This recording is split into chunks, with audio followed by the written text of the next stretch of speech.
ओम श्री गुरुवे नमः। अपने ब्राह्मण एवं संत को जिंदा कीजिए, भाग 3।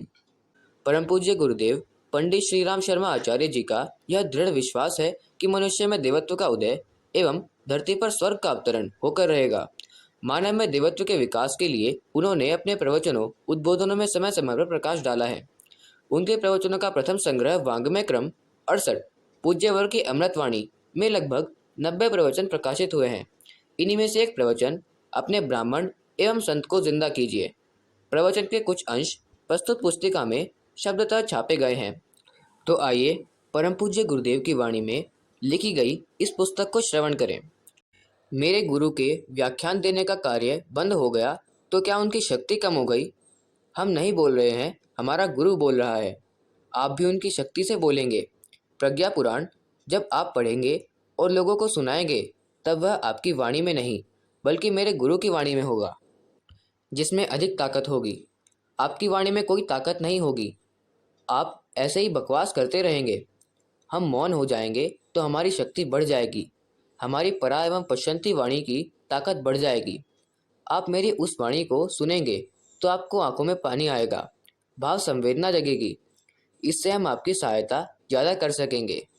आप क्या सोचते हैं कि आप लोगों के ऊपर हमारा कोई असर नहीं पड़ता है? यह हमारा मौन ब्रह्मणत्व है। यह तपस्वी की वाणी है। हमने सेवा करने में संत की प्रवृत्ति को जिंदा रखा है कि हम समाज की सेवा करेंगे।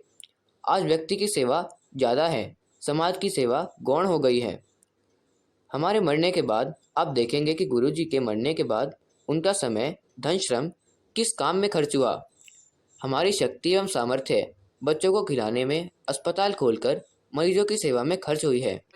हमने अभी तक समाज को 40% दिया है और लोगों को, दुखियारे को 5% दिया है। अब हमारा मन है कि इसका हिस्सा बढ़ाया जा सके। जब हम मौन धारण कर लेंगे तो हमारा ब्राह्मण और जाग जाएगा। उस समय हम व्यक्तियों की भी ज़्यादा सेवा कर सकेंगे, ठोस सेवा कर सकेंगे। अभी तक हमारी सहानुभूति का अंश ज़्यादा रहा है, सेवा का हिस्सा कम रहा है। हमने सहानुभूति दी है तथा पाई है। अगर हमने किसी की 1 किलोग्राम सेवा की है तो उसमें 500 ग्राम सहानुभूति भी है। उस समय हम साधन संपन्न व समर्थ थे, पर अगले दिनों जब जीवात्मा को हम और ऊपर उठा लेंगे तब हम अधिक सेवा कर सकेंगे। आपके लिए हमने कुछ किया है या नहीं, इसका सबूत देखना हो तो दृष्टि पसार कर देखिए कि कुछ हुआ है, तो आप पाएंगे कि इसी कारण से यह 50 लाख आदमी हमसे जुड़े हैं। अन्यथा इतने आदमी कहाँ से आते? यह हम कहाँ से कहते हैं कि कुछ नहीं हुआ? 50 लाख आदमी हमारे एक इशारे पर खड़े हो सकते हैं। इतने शक्तिपीठ कहाँ से बन गए? 50 लाख मुट्ठियाँ, 50 लाख लोगों का 1 घंटे का समय दान कुछ मायने रखता है। हम अपने ब्राह्मण को फिर से जिंदा करेंगे। संत दानी होता है। आदमी को दानी बनने के लिए संत बनना होगा। हम ब्राह्मण और संत को पुनः जिंदा करेंगे।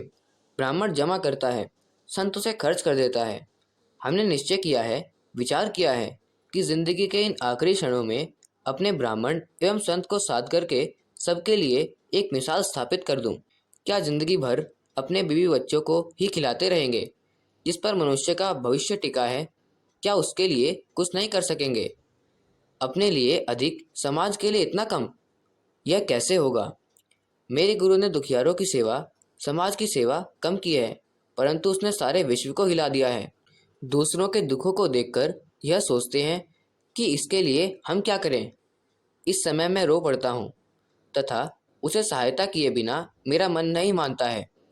यह क्रम चलता ही रहेगा, परंतु एक काम और है, इंसान को ऊंचा उठाने का। हम सोचते हैं कि और यदि यह काम भी किया होता तो मज़ा आ जाता। आप जितने लोग बैठे हैं, अगर आपको हम फुटबॉल की तरह से ऊंचे उछाल दिए होते तो मज़ा आ जाता। आप लोगों को उछाल दें तो आप लोगों में से हर एक आदमी हनुमान, ऋषि विवेकानंद दिखाई पड़ेगा। आप लोगों में से एक भी आदमी ऐसा नहीं है जो रैदास की तुलना में गरीब हो।